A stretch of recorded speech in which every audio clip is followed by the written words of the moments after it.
Oi, pessoal. Essa lição é sobre sites responsivos e a visão de grid que nós temos que ter sobre determinados tipos de sites. Bem, eu estou aqui com o Wikipedia selecionado para a gente visualizarmos a estrutura desse site, tá?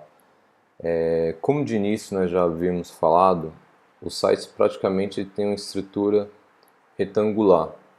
Em alguns momentos, um formato quadrado. O que nós temos aqui nesse site do Wikipedia, tá? Temos essa barra lateral aqui de menus, temos toda essa parte de conteúdo do miolo da página, imagem com estrutura de texto lateralmente, organização aqui também. Vamos visualizar essa tela num formato um pouco menor. Vou começar a reduzir ele aqui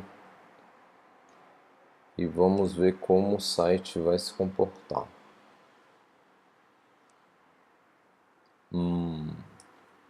Nada legal.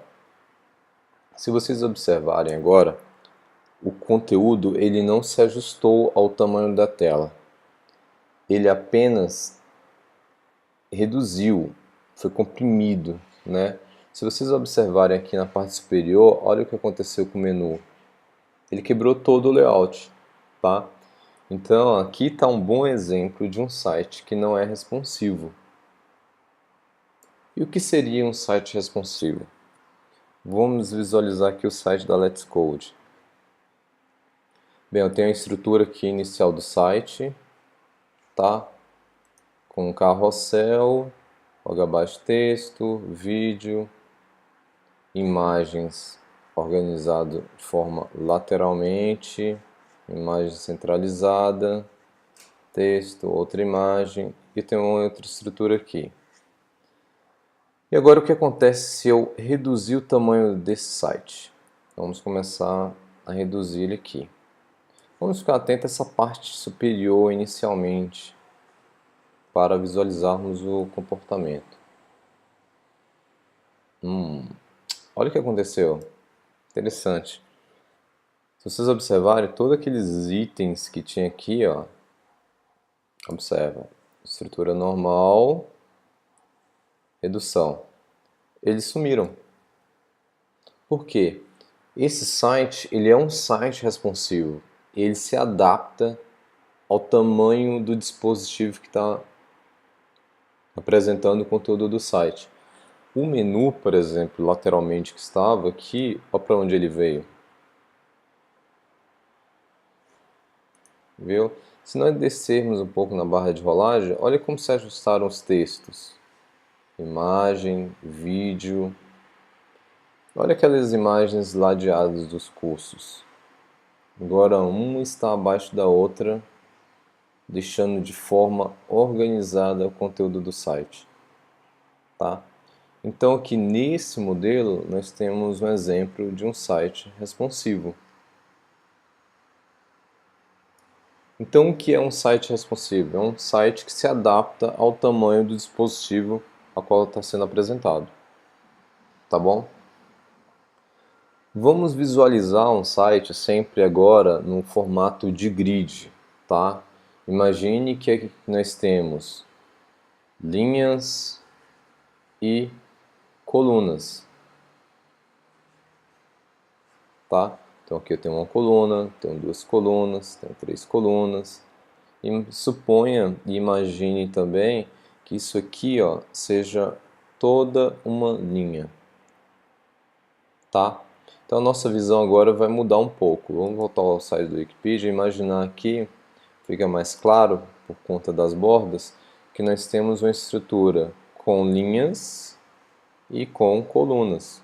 No caso aqui eu posso supor que eu tenho uma linha e duas colunas, tá? Tomando por base todo esse bloco aqui sendo uma coluna e toda essa estrutura aqui sendo apenas uma linha.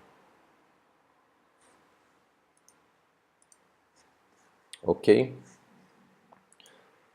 Seguindo esse exemplo e esse modelo, nós vamos começar a criar agora, usando o CSS, um sistema de grid, que nós vamos chamar do nosso primeiro framework. E o que vem a ser um framework? Framework vai ser um conjunto de regras que provê uma estrutura básica de elementos reutilizáveis. O que tudo isso significa? Significa que, uma vez que você criou várias regras CSS, você pode reutilizar para um determinado site e reutilizar para vários outros sites, tá? Então é o conceito de você fazer uma vez e reutilizar várias vezes, tá? Vamos iniciar agora a criação dessa estrutura usando o CodePen, tá? Para a gente ver os exemplos de forma mais intuitiva e rápida, para depois sim voltarmos lá no Sublime, que é o nosso editor HTML dos nossos projetos, para codificar. Tudo bem? Inicialmente, se eu vou imaginar um sistema de grid, eu imagino sempre a partir de uma estrutura de linha e coluna, tá? Então, o primeiro elemento que eu tenho que criar aí no início é uma linha. Eu vou criar uma div. Lembre-se que div a gente sempre vai pontuar sendo uma estrutura retangular. Então, eu tenho uma div aqui. Vou fechar ela. E vem aqui, fechei a div. Certo. Olhando nesse conceito, o que é válido imaginar aqui também, tá? É importante eu definir que essa div é uma linha. Então, para eu fazer isso, eu vou utilizar um atributo class. Vamos chamar de row, tá? Agora eu chamo de linha. Por que eu não posso utilizar aqui, por exemplo, o ID? O ID seria a representação única daquele determinado elemento. Então, por exemplo, num site eu não tenho apenas uma linha, eu tenho várias linhas. Então, quando eu tenho um elemento que eu posso aplicar várias vezes, eu posso utilizar aqui o atributo class. Agora, se eu tivesse um elemento único na minha página, eu utilizaria o ID. Tá bom? Então, voltando aqui, class. Eu vou colocar um conteúdo para a gente visualizar ali na página como ele vai ficar. Pronto. Aqui logo abaixo ele já me mostra o que eu disponibilizei no meu código HTML. Eu sou uma linha, esse é o texto que descreve o conteúdo da nossa row. Agora eu vou pegar essa class e vou acessá-la aqui usando seletores no CSS. Lembrem-se que seletor é uma forma de nós selecionarmos o conteúdo que está dentro de um arquivo HTML. Então, por exemplo, esse CSS vai sempre olhar para o conteúdo que está dentro aqui do HTML, tá? Então, o que eu quero fazer? Eu quero pegar essa div aqui e trabalhar com ela. Se eu quero selecioná-la, eu vou fazer algumas questões. Por exemplo, esse texto, eu sou uma linha, está dentro de qual elemento? Se olharmos, ele está dentro do elemento div, tá? Vou fazer uma segunda pergunta. Esse elemento div tem um ID? Não, não tem. Se olharmos aqui na lista de atributos dele, ele não tem um ID. Então vou fazer uma próxima pergunta.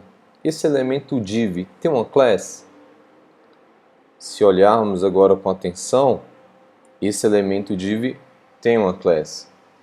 Então significa que eu posso utilizar um seletor CSS usando a notação de class. Qual é a notação de class? Ponto. Então basta eu digitar ponto, com isso eu estou acessando o atributo class e falar qual é o nome desse atributo, row.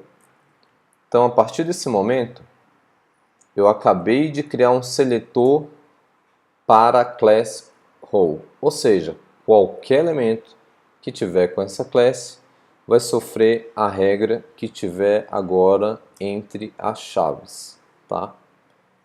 Então, aqui eu vou colocar meu atributo e o valor.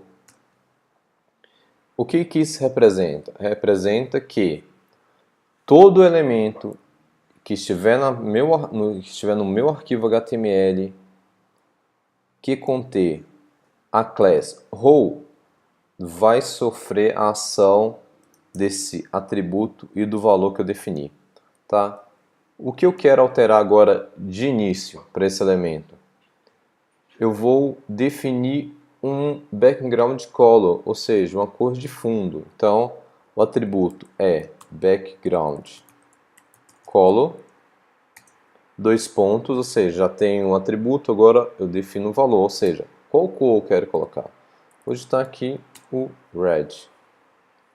Pronto. Olha o que aconteceu lá. Eu acabei de definir que qualquer elemento que tenha class row, que é o caso dessa div, vai ter a cor de fundo vermelha.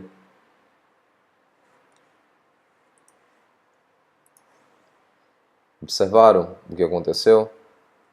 Então, nesse instante, eu tenho uma regra CSS que está sendo aplicada para a class row.